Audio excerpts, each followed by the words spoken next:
Deathworlders don't send help, they deploy battle fleets. The crimson emergency lights bathed the Nexus command station in blood-red shadows as Captain Akira Tanaka sprinted through the corridors. Her combat boots echoed against the metal plating, each step a thunderous reminder of the chaos erupting across the galaxy. She had been reviewing tactical reports when the priority alert screamed through the station's communication array. Now she was racing toward the Grand Assembly Hall, where representatives from dozens of species would decide the fate of billions. Akira was one of only 5 humans stationed at the Nexus, Earth's newest diplomatic outpost in the Andromeda Spiral. Humanity had earned their place here through 3 years of consistent peacekeeping and technological advancement. Most days brought routine negotiations and trade disputes. Today promised something far more dangerous. The massive assembly hall buzzed with panic as Akira burst through the entrance doors. Hundreds of alien delegates filled the circular chamber, their voices creating a cacophony of fear and desperation. Some resembled crystalline spiders with gossamer wings. Others looked like walking mountains of living coral. A few species defied description entirely, existing as pure energy contained within mechanical shells. At the center of the chamber stood Ambassador Lyrics of the Helion Collective, his translucent blue skin flickering with bioluminescent patterns of distress. The Helions were peaceful traders who had never known war, their society built entirely around art and commerce. Lyrics held a holographic projector that displayed images of unprecedented destruction. Esteemed colleagues, Lyrics' melodious voice carried across the chamber. The Vorthak Dominion has broken the Galactic Accords. Their invasion fleets are systematically destroying every populated world in the Kepler sector. The hologram showed massive black vessels, each one the size of a small moon, reducing entire planets to molten slag. Akira recognized the Vorthak ships from intelligence briefings. The Dominion was a conquest-driven empire that consumed resources and enslaved populations across 3 galactic arms. The Kepler worlds house over 2 billion souls, Lyrics continued, his voice breaking with emotion. Men, women, children from 17 different species. The Vorthak fleets will reach the core systems in 96 hours. We have nowhere to run. Counselor Thresh, a massive creature resembling an armored beetle, clicked his mandibles in agitation. How many ships does the Dominion bring to bear? Our scouts report 400 capital ships, Lyrics replied, plus countless support vessels and fighter squadrons. They've been building this fleet for decades. A collective gasp rippled through the assembly. 400 ships represented the largest military force anyone had seen in living memory. Commander Akito Sterling, Akira's second-in-command, leaned over from his position nearby. 400 ships against peaceful traders and scientists, he whispered. It's going to be a massacre. Counselor Thresh rose from his massive throne, his voice booming across the chamber. The Nexus Alliance will provide what assistance we can manage. The crystalline hegemony can spare 12 medical frigates. The aquatic worlds offer 18 cargo haulers for evacuation, announced a dolphin-like creature through its translation device. My people contribute 23 patrol boats, added another delegate. Akira felt sick as she watched the pathetic tally grow. 53 ships against 400. It was like trying to stop a supernova with an ice cube. Ambassador Lyrics tried to smile, but his bioluminescent patterns betrayed his despair. Thank you all. Every ship increases our chances of saving lives. Everyone in the chamber knew the truth. 53 lightly armed vessels couldn't evacuate 2 billion people, let alone fight off the Vorthak armada. They were offering symbolic gestures to ease their own consciences, while billions prepared to die. Akira stood up, her movement causing hundreds of alien eyes to focus on her small human form. Most of the delegates towered over her, but she felt no intimidation. What about Earth? She asked. What will humanity contribute? Counselor Thresh made a sound like grinding stone. Captain Tanaka, your species has done admirable work in this sector, but Earth is still considered a minor power. Perhaps you could send a few patrol ships to assist in evacuation efforts. Akira felt heat rising in her chest. These aliens saw humans as newcomers, barely worth consulting in serious matters. They had no idea what they were dealing with. "I need to contact Earth immediately," Akira said. "Of course," Thresh replied dismissively. "But please be swift. We must coordinate our response." Akira and Akito left the assembly hall and made their way to the Human Communications Center. The small room contained quantum entanglement transmitters that could reach Earth instantaneously across impossible distances. Akira activated the Priakira console and entered the priority codes for Terra Command. Within seconds, Fleet Admiral Octavia Kane appeared on the main screen. She was a woman who had earned her rank through 30 years of combat experience, her steel gray hair and weathered face telling stories of battles fought in the void between stars. "Admiral Kane," Akira began, "we have a crisis situation that requires immediate attention." "I'm listening, Captain." Akira explained everything: the peaceful Kepler worlds, the massive Vorthak invasion fleet, the inadequate response from the Nexus Alliance. Admiral Kane listened without interruption, but Akira could see her jaw tightening with each detail. When Akira finished, Admiral Kane was quiet for several seconds. "How long until the Vorthak reach the core systems?" 96 hours, Admiral." Kane nodded slowly. "Understood. We'll handle this." The transmission ended, leaving Akira staring at a blank screen. Akito put a hand on her shoulder. "Think she'll send reinforcements?" he asked. Akira smiled for the first time that day. "Akito, you don't understand humans very well if you think the Admiral's going to send reinforcements. She's going to send something much more impressive." They returned to the assembly hall, where delegates continued making their token contributions. Akira could already imagine what was happening on Earth right now. Admiral Kane wouldn't be planning a small rescue mission. She would be preparing for total war. The other species in the galaxy were about to learn something crucial about humanity. When Deathworlders decided to help, they didn't send aid packages. They deployed battle fleets. Admiral Octavia Kane stood in the war room of Terra Command, surrounded by holographic displays showing Earth's military assets scattered across human space. She had built humanity's naval forces from the ground up, transforming them from a planetary defense force into the most technologically advanced fleet in known space. "Get me Admiral Tycho Reeves," Kane ordered her aide. Within moments, Admiral Reeves appeared on the pre-Akira screen. He commanded the 2nd Expeditionary Fleet, humanity's premier rapid response force. "Octavia," Reeves said, "I heard about the situation in Kepler. What do you need?" "Everything, Tycho. How fast can you mobilize your entire fleet?" Reeves raised an eyebrow. "The entire 2nd Fleet? That's 87 ships, including the dreadnought Prometheus." "I know exactly what it is," Kane replied, "and that's just the beginning." The Admiral turned to her communications officer. "Lieutenant, open priority channels to Luna shipyards, Mars Naval Base, and Europa Station.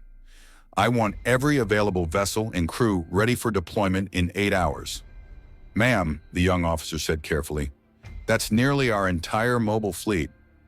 Are we leaving Earth defenseless?" Kane looked at him with eyes that had seen the birth and death of stars. "Lieutenant, do you think the Vorthak are planning to attack Earth in the next week?" "No, ma'am." "Then we don't need those ships sitting in dock. We need them saving lives." Across the Sol system, human military installations erupted in controlled chaos. On Luna, Captain Phoenix Vasquez was inspecting the U.S. Leviathan when klaxons began wailing. The Leviathan was humanity's newest Titan-class battleship, built using technology reverse-engineered from ancient alien artifacts found in Earth's ocean trenches. "Captain," her executive officer, Commander Raven Torres, ran onto the bridge. "We have flash orders to deploy immediately.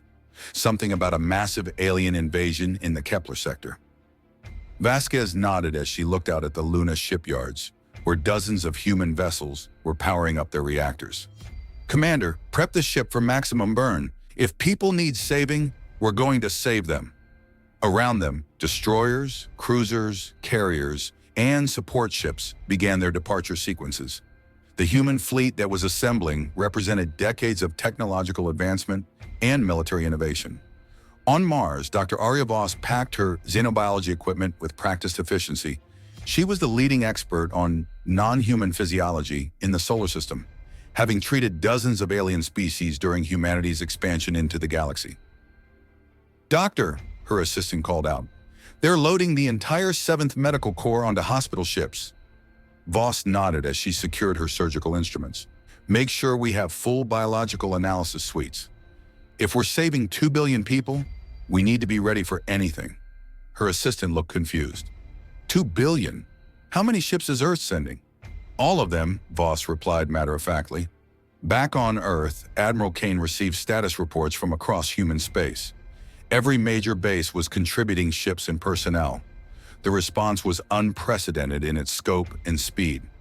"Admiral," her aide reported, "confirmed deployment numbers: 127 capital ships, 89 destroyers, 156 support vessels, 45,000 Marines, full medical corps, engineering battalions, and logistics support." Kane nodded. This felt right. "Time to first contact with the Kepler sector?" 68 hours at maximum burn, ma'am." "Perfect. We'll arrive 28 hours before the Vorthak fleet." On the UES Leviathan, Captain Vasquez gathered her senior staff in the tactical center. The ship was leading a battle group of 30 vessels, all racing toward an enemy they had never fought. "Let me understand this," Commander Torres said, studying the tactical data. "We're sending half of Earth's Navy to protect civilians we've never met, against an empire that hasn't threatened humanity directly." "That's correct," Vasquez replied. Torres shook her head. "The other species must think we're insane." Lieutenant Novachen, the ship's tactical officer, laughed. "Ma'am, I've been monitoring alien communications. They think we're sending maybe 10 ships. They have no idea what's coming." Vasquez smiled grimly. "Good. Let them be surprised." Across the fleet, similar conversations were taking place. Human crews prepared for battle, while also preparing for something much more complex. Engineering teams brought equipment to build refugee camps and medical stations. Construction crews loaded materials for orbital habitats. Agricultural specialists carried food production systems. The aliens had asked for help. Humanity was bringing solutions. On the Nexus command station, Akira Tanaka waited for word from Earth. She and Akito had returned to the assembly hall, where alien delegates continued their ineffective planning. "Final tally," Counselor Thresh announced wearily. 68 ships of various classes, plus medical and supply vessels. This represents the largest rescue operation in Nexus history. Ambassador Lyrics bowed his head, bioluminescent patterns cycling through despair. "Thank you all. We are grateful for every ship." Everyone knew 68 ships couldn't save 2 billion people from 400 Vorthak warships. They were planning to evacuate a few thousand civilians, while the rest faced extinction. "What about the humans?" Lyrics asked quietly. All eyes turned to Akira. She stood slowly, her heart pounding as she activated her communication device. She had just received Admiral Kane's deployment numbers. "Earth is sending assistance," Akira said simply. "How many ships?" Counselor Thresh asked. Akira took a deep breath. 372 vessels, 45,000 personnel. Estimated arrival 28 hours before the Vorthak fleet. The chamber fell silent. Every alien representative stared at Akira with expressions of shock and disbelief. Some dropped their translation devices. Others made choking sounds. "Did you say 372 ships?" Lyrics whispered. 372 ships, Akira confirmed, plus full military, medical, engineering, and civilian support. Complete evacuation and defense capability. Counselor Thresh made a sound like a rock slide. "For civilians you have never met." Akira looked around the room at all the stunned alien faces. Ambassador Lyrics asked for help. Humans don't give partial help. Akito smiled beside her. He knew what was coming next. The Vorthak Dominion was about to encounter something they had never faced before. A species that treated strangers like family. The space around Kepler Prime was a tableau of terror and beauty. The blue-green world spun peacefully below, its surface dotted with cities that glowed like jewels against the continental landmasses. Orbital stations and traffic control platforms maintained the normal flow of civilian commerce, unaware that death was racing toward them through the void. Captain Phoenix. Vasquez stood on the bridge of the UAS Leviathan, watching the human fleet assume defensive positions around the Kepler worlds. 372 ships moved with deadly precision, each vessel knowing exactly where to position itself for maximum tactical advantage. Defensive grid is operational, Commander Torres reported. All ships report ready for combat. Vasquez nodded. The human fleet had arrived 18 hours ahead of schedule, pushing their fusion drives to dangerous limits to reach the threatened worlds in time.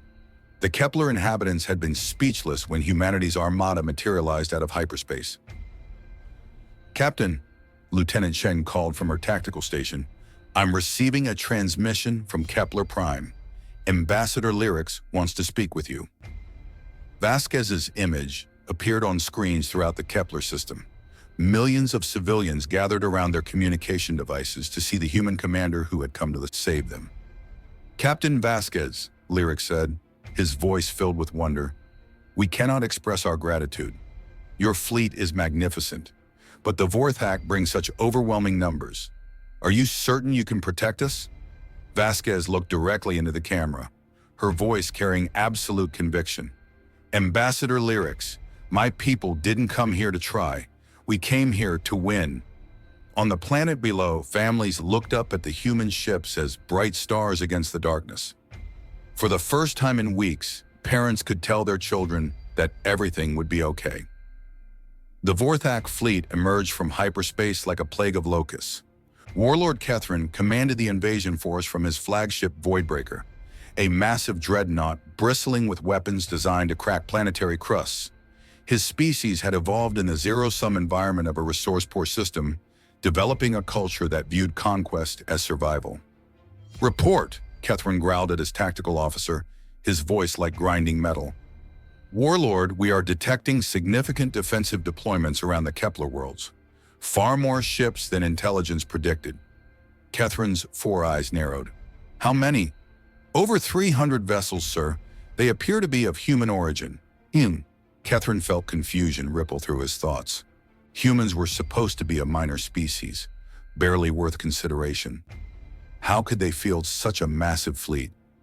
"It does not matter," Kethrin decided. "We have 400 ships in superior firepower. We will crush them and take the worlds." But as the Vorthak fleet moved closer, Kethrin began to notice disturbing details. The human ships were larger than expected, with armor configurations he had never seen. Their energy signatures suggested power systems that bordered on the impossible. On the U.S. Leviathan, alarms began to sound. "Vorthak fleet has entered weapons range," Torres reported. 400 ships confirmed, exactly as intelligence predicted. Vasquez walked to the center of the bridge, her crew watching her with absolute confidence. She opened a communication channel to Warlord Kethrin.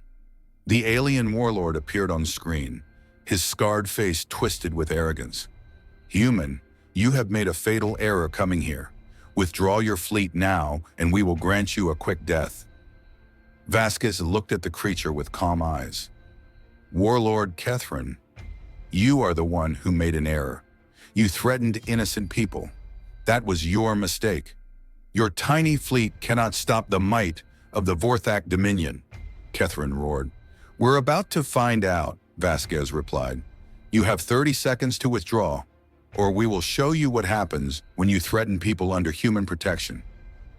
Kethrin cut the communication and turned to his officers. "All ships, attack formation. Destroy the human fleet." The battle that followed would be remembered for centuries. The Vorthak ships advanced in their traditional formation, expecting their enemies to retreat or hide behind the planets. Instead, the humans did something unexpected. They attacked.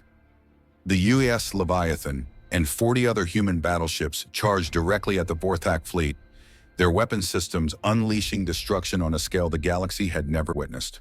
Human weapons technology, developed in the crucible of Sol's dangerous radiation environment, tore through Vorthak armor like tissue paper. "Impossible!" Kethrin screamed as he watched his ships explode around him. "How are they so powerful?" His tactical officer was analyzing the human weapons with growing terror. "Sir, their technology is beyond our understanding.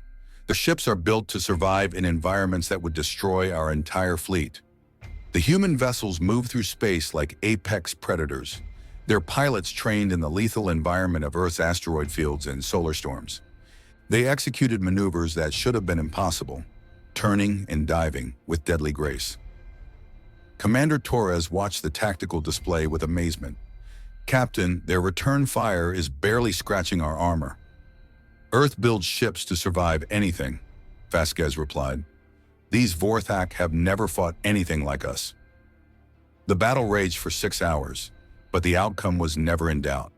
Human technology, tactics, and determination overwhelmed the larger Vorthak force. When the fighting ended, only 23 Vorthak ships remained from the original 400. They fled into hyperspace as fast as their damaged engines could carry them. Warlord Kethrin's flagship was among the survivors, but barely. As the Voidbreaker limped away from Kepler, Kethrin stared at the human fleet with new understanding. These were not the weak newcomers his intelligence had described. These were something far more dangerous. "Send a priority message to the Dominion Council," Kethrin ordered. "The humans are not to be underestimated. They are apex predators." The human fleet had lost exactly 0 ships. On Kepler Prime, celebrations erupted in every city. Civilians who had prepared for death were now planning festivals. Ambassador Lyric stood in the capital's main plaza, looking up at the human ships with tears of joy streaming down his face. "They came for us," he whispered to his aide. "Strangers from across the galaxy, and they came to save us." But Captain Vasquez knew the battle was only the beginning. She opened a communication channel to Admiral Kane. "Admiral, Kepler is secure. What are our next orders?" Kane's image appeared on screen, her expression proud but determined. "Captain, we're not done yet. We're going to make sure this never happens again." 3 days after the battle, the first human transport ships landed on Kepler Prime. Colonel Dakota Rivers stepped off the loading ramp and surveyed the beautiful world around her. The air was clean and sweet, filled with the scents of flowering plants and ocean spray. Behind her, thousands of human marines and engineers began unloading their equipment. They had come not as conquerors, but as builders and protectors. Ambassador Lyrics approached the colonel, his bioluminescent patterns now showing joy and hope instead of fear. "Colonel Rivers, my people are eternally grateful. You have given us our lives back." Rivers smiled and extended her hand in the human gesture of friendship. "Ambassador, saving you was just the beginning. We're here to make sure this never happens again." Lyrics looked confused. "But the battle is over. The Vorthak have been defeated." "The Vorthak might come back," Rivers explained, "or some other hostile force might try to attack you. We're going to make sure you're ready for anything." Over the following weeks, the humans transformed the Kepler system in ways the locals had never imagined. Engineer Xander Cross led teams that built orbital defense platforms around every populated world. These weren't simple weapons systems, they were complete space fortresses with their own manufacturing capabilities and AI defense networks. "Ambassador," Cross explained as they watched the construction from Kepler Prime's surface, "these platforms will automatically defend your worlds, even if no one is operating them. They can detect hostile fleets from several star systems away and respond before threats get close." Lyrics watched human ships carrying massive components into orbit. "This must be enormously expensive for your people." Cross shrugged. "We have abundant resources. Besides, what's the point of advanced technology if we don't use it to help our friends?" On the planet's surface, Dr. Arya Voss established medical centers in every major population center. She had studied Helian biology during the journey to Kepler and developed treatments specifically designed for their unique physiology. "Doctor," her assistant called out, "the Hellions are asking if we can help with their agricultural challenges too." Voss looked up from her research. "What kind of challenges?" "Their food production has been declining for decades. Some kind of soil depletion problem." Voss smiled. "Tell them we'll take a look. We brought agricultural specialists for a reason." The human agricultural team, led by Dr. Mackenzie Vale, analyzed the Helian farming methods and discovered that their soil problems could be solved using Earth-based biotechnology. But they didn't stop there.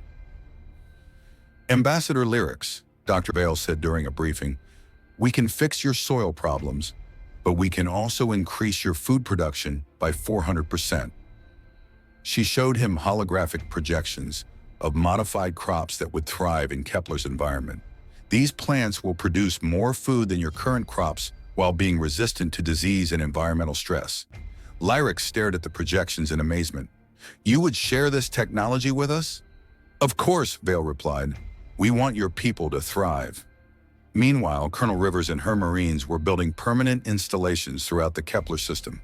They constructed training academies where young Hellions could learn modern technology and defensive tactics. They built hospitals equipped with the most advanced medical equipment from Earth. Colonel, one of her sergeants asked, how long are we planning to stay here? Rivers looked around at the construction sites where humans and Hellions worked together. Sergeant, we're not just visiting. We're building a permanent base here. A permanent base? Why? Because the Hellions are our friends now, Rivers explained, and humans protect their friends. The human installation that Rivers built wasn't just a military base. It included cultural centers, educational facilities, and trade offices. The humans were planning to stay for generations. In orbit, Captain Vasquez received regular reports about the construction progress. Her fleet remained on patrol, ensuring no other hostile forces approached the Kepler system. Captain, Commander Torres reported, we're receiving communications from other species throughout the sector. They want to know about our defensive capabilities. Vasquez looked at the tactical display showing her ships positioned around Kepler. What kind of communications? Mostly curiosity, but also several requests for similar protection. Word is spreading about what we did here. Vasquez nodded. Send a message to all inquiring species. Tell them we're always willing to discuss mutual defense agreements. The human presence was having ripple effects throughout the galaxy. Aggressive species suddenly became more diplomatic when they realized humans might be protecting their potential targets. Piracy dropped to almost zero in systems under human patrol. Ambassador Lyrics walked through the rebuilt capital of Kepler Prime, amazed by the changes. Human-designed hospitals treated Hellion patients with medicines that worked better than anything they had previously known. Schools taught Hellion children about science and technology from across the galaxy. The orbital defense platforms were fully operational, and the new agricultural systems were producing unprecedented harvests. Dr. Voss, Lyric said as he visited one of the medical centers, my people have a question that troubles us. Voss looked up from her research. What's that, Ambassador? Why do humans do so much for strangers? Most species in the galaxy only help their own kind, and even then, only when it benefits them directly. Voss considered the question carefully. I think it's because we understand what it's like to be in danger. Earth is a deadly world where everything tries to kill you. We learn that we survive better when we help each other. She gestured to the human and Hellion medical staff working together. When someone asks for help, we don't just give the minimum amount. We give everything we can because we know that's what we'd want if we were in trouble. Lyrics nodded slowly. The galaxy has never encountered anything like humanity before. Maybe not, Voss agreed, but now they have. I think that's going to change everything. Outside, human engineers continued their work. The defense platforms would protect the Kepler system for centuries. The new hospitals would keep the Hellions healthy and prosperous. The agricultural systems would feed them for generations. Colonel Rivers stood on a hill overlooking the construction sites, her aide approaching with a communication device. Colonel, we've received new orders from Terra Command. Admiral Kane is asking for a status report. Rivers took the device and began typing her response. Mission successful. Kepler system is secure. Human presence established. Requesting permission to make this assignment permanent. She knew Admiral Kane would approve. Humans didn't do anything halfway, especially when it came to protecting their friends. 2 years later, Ambassador Akira Tanaka walked into the Galactic Senate chambers for the first time as humanity's senior representative. The massive hall looked the same as when she had first begged for help, but everything had fundamentally changed. The alien representatives watched her with a mixture of respect, fear, and wonder. Some whispered among themselves as she took her position at the human station. No longer a simple chair, but an elegant podium equipped with quantum communication arrays and holographic projectors. Prime Counselor Thresh called the session to order, his voice carrying more deference than it had 2 years earlier. Welcome, Ambassador Tanaka. We are honored to have you address the Senate. Thank you, Prime Counselor, Tanaka replied. Ambassador Lyric sat in the honored guest section, no longer the desperate, frightened creature who had once begged for help. The Hellions had sent him to thank the Senate again, but mainly to thank humanity for the miracle they had performed. May I speak? Lyrics asked, standing slowly. Of course, Ambassador, Thresh replied. Lyrics looked around the chamber at hundreds of alien faces. 2 years ago, I stood in this very room, watching my people prepare to die. The Vorthak Dominion was bringing 400 ships to destroy the Kepler worlds, and we had nowhere to turn. He paused, remembering that dark time. Most of you offered what you could, a few ships, some medical supplies, token gestures. We were grateful for every bit of help. Lyrics turned to look directly at Tanaka. But the humans did something different. They didn't send aid, they sent salvation. The chamber was completely silent. Everyone remembered that day when humanity had announced the true scale of their response. Today, the Kepler system is the most secure and prosperous region in our sector, Lyrics continued. We have defense platforms that can stop any attack. Our people are healthier and more prosperous than ever before in our history. Our children learn in schools that humans built, play in parks that humans designed, and sleep peacefully knowing that human ships patrol our skies. He bowed toward Tanaka. The humans didn't just save us, they adopted us. After Lyric sat down, Prime Counselor Thresh cleared his throat. Ambassador Tanaka, we have received numerous requests for assistance that we would like to discuss. What kind of requests? Tanaka asked. A crystalline being with prismatic skin stood up. The Altair Confederation is facing economic collapse. Our trade routes have been disrupted by systematic piracy. The Centauri colonies are being threatened by an aggressive neighbor, added a creature that resembled a living coral reef. Our defensive capabilities are insufficient. The Vegan system is dealing with a plague that our medical technology cannot cure, said another delegate. Tanaka listened to each request with careful attention. She could see what was happening. Word had spread across the galaxy about humanity's intervention at Kepler. Now every species wanted human help with their problems. These are all serious situations, Tanaka said. Earth will evaluate each request and determine how we can best assist. Prime Counselor Thresh leaned forward. Ambassador, we understand that humanity has expanded significantly since the Kepler incident. We would not expect the same level of response for every situation. Tanaka looked at him with surprise. Prime Counselor, I think you misunderstand something fundamental about humans. What do you mean? You seem to think that what we did at Kepler was unusual, that we made some kind of special effort because the situation was desperate. She stood and walked to the center of the chamber. That's not how humans work. When someone asks us for help, we don't give them part of what they need. We give them everything they need to solve their problem permanently. The alien representatives looked at each other with amazement and growing concern. Are you saying, the crystalline being asked slowly, that humanity would respond to our piracy problem with the same commitment you showed at Kepler? If that's what it takes to solve the problem completely, yes, Tanaka replied. A nervous delegate with multiple tentacles spoke up.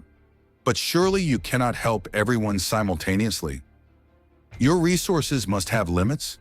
Tanaka smiled. You're right, we can't help everyone at the same time. But we can help each of you completely, one situation at a time.